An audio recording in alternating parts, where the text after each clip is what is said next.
The Daysum compound. The betrayal. The birth had been easy, and mother and child were happily settled in the birth quarters of the dome. This area had been sectioned off in order to allow for maximum bonding between parent and child. It was initially thought that all children should be brought up by the state and no emotional bonds should be allowed, but this was found to lead to a sociopathic personality. Basically, the lack of early emotional bonding reduced the adept's ability to tune into the emotions of others. The elites didn't have a problem with this, until they realized that it was impacting their timeline reading ability. Adepts who were less emotionally sensitive were also less accurate when tuning into the thoughts and actions of the subjects whose timeline they were reading. It was discovered that the emotional intelligence of the adepts was their biggest asset in understanding human behavior, that emotions were the driver of all motivations. Once it was possible to determine someone's motivation, it was possible to predict their behavior, to know which choices they would make, and to see their timeline unfold from their true perspective. Emotional intelligence, it was found, came out of each individual's own personal emotional well-being. Critical to this emotional well-being was the health of the emotional networks in the brain. The formation of these networks happened in the first 7 days after birth, and only with maternal bonding. So, for scientific, rather than sentimental reasons, there had been a mandatory bonding period ascribed to all new births at the Daysum. This mandatory bonding period lasted for 7 days, the first 3 of which the parent and new baby were left in isolation, to have their most intimate period of connection uninterrupted. It was during the very first of the 3 days that Helene had her vision. Beside a single visit from Fern to collect the necessary sample of blood, mother and child had been alone since the birth. Helene gazed at her child, feeling all the senses and emotions of new motherhood. She smelled the soft fuzz of her newborn's perfectly round head. She brushed her lips against his cheek. She felt his heartbeat next to hers and marveled that he had just been living inside her. The birth quarters were stocked with everything a new mother and child would need. Any food items for mom were available with a simple push of a button. Fresh fruit and juices, warm pudding and breads, and even salty bean sticks. But Helene wasn't very hungry, she was filled to the brim with so much love. She cooed and stroked her newborn's back, and fell asleep with him on her belly. It must have been several hours later when Helene woke. The glow of the vending shelf showed her the time. 2 a.m.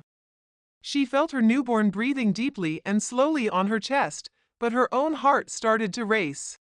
The glow of the room went to black and only a small point of light in the distance was visible. Out of this glowing point she heard a voice ripple through the penetrating darkness. They are going to take him. The sound reverberated through her bones.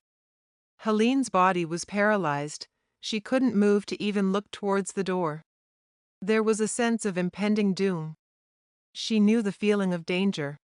It was her job when reading timelines to sense the emotions of each potential outcome. Sometimes, more than events, it was the emotion that could allow her to determine the right choice. She remembered her training now, and tuned into her own situation. She focused on her third eye, in the center of her head. She connected her mind to that of her child. Suddenly she was in the vision of the current timeline. It was her near future she was looking at. She looked at the clock, it said 6 a.m., the door opened. It was Fern. He did not look up. "I have to take the child," he said. In her mind's eye she could see him walking away with the child, down the hall, putting the child into the sleeping box, and turning on the gas. Her heart sank, and the vision ended. But she knew there were other possible timelines. She could feel it when other threads were available. She played one where she begged and pleaded with Fern. But it always ended the same. She envisioned sneaking out of the room to find Emil and telling him, but those visions all ended in execution and death of her and Emil along with the child. Helene usually worked through timelines with ease. She had the ability to see above the situation like an outside observer, to view all possibilities. But for some reason, in this case, with her own timeline, she was limited. She could only see the potential choices for ideas she imagined. She could not see outside her own thought potentials. There is another way. This voice occurred in her head again. She called out in her mind. Help, I will do anything. You must bring him to the southeast tunnel at 3 a.m. We will be waiting for you. Helene looked at the clock. It was 2:30. She quickly tuned into her third eye again. She saw herself at the door, handing over the child. A flash of bright golden pink light shone from the other side. There was hope in this action. This was the right choice. Helene held her child in her arms, squeezed him tightly and kissed him on the crown of his head. It was soft and smelled like the sweetest fruits from their replica of ancient gardens in the Daysum Dome. She breathed in trying to keep this memory of his scent forever. Behind her on the wall the clock moved too quickly towards the 3. She knew, with all certainty, that this would be her last time ever seeing him again. But she did not question the correctness of this choice. Her inner vision was clear. She bundled her baby in 3 blankets, slipping a letter in between the second and third blanket.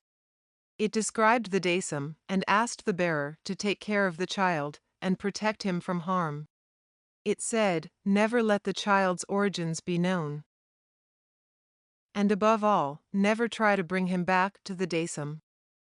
Then Helene slipped out the back corridor of the birthing quarters. Her high-level clearance as a top adept gave her access to nearly every part of the dome. Thankfully, the southeast exit was the closest to the birthing quarters. The ominous voice she had heard, telling her to bring her child there, resonated in her head. There was only one place she risked encountering anyone. That was in front of Fern's laboratory. Helene slid silently through the corridors. As she approached the corner that would lead her past the laboratory door, she held her breath. She remembered the various timelines in which Fern was the one to put her child in the sleeping box. The pang of betrayal shot through her. How could he be so cruel? For a moment she wanted to confront him, but it would be a useless plea and likely a death sentence for her and her child. Everyone in the Daysum was required to follow the rules at the risk of punishment of death. Fern was just doing as he was instructed, and everyone in the dome was beholden to the rules. There was no escaping them. So, what made her think she could get away with something so blatantly defiant? Helene saw the vision one last time of bringing her child to safety. It was that beautiful feeling of hope in the pink and golden light at the southeast exit. She only had to make it there, and she knew everything would be all right.